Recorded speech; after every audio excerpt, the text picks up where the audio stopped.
शिवराज सिंह काबीना की अहम मीटिंग का आज भोपाल में इनेकाद होगा। भोपाल मंत्रालय में होने वाली शिवराज सिंह काबीना की मीटिंग में 1 दर्जन तजावीज को मंजूरी मिलने की उम्मीद है। काबीना मीटिंग में सूबे में हो रही गैर कानूनी कानकनी को रोकने के लिए जहां तजवीज पेश की गई जाएगी, वहीं दिही इलाकों में ट्रांसपोर्ट को लेकर भी महकमे ट्रांसपोर्ट की जानिब से तजवीज पेश की जाएगी।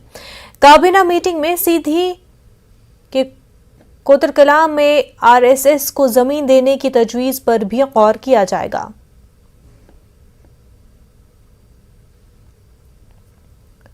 रूस ने मारियोपोल में आरजी जंग बंदी का ऐलान किया है, लिहाजा मारियोपोल में फंसे शहरियों को निकालने के लिए कीव में 45 गाड़ियों भेजी गई हैं। दूसरी जानिब खार्किव और चेर्निहिव में रूस और यूक्रेन की फौजें बरसरे पैकार है। खार्किव के मजाफात में यूक्रेनी फौज ने अहम शाहराह पर दोबारा काबिज होने का दावा किया है।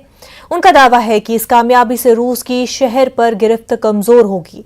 चेर्निहिव में रूस के हमले जारी हैं। इस बीच यूक्रेनी सदर व्लादिमीर ज़ेलेंस्की का कहना है कि उन्हें रूस पर एतबार नहीं है। ख्याल रहे कि रूस ने मिलिट्री ऑपरेशन में की शिद्दत में कमी करने की बात कही है।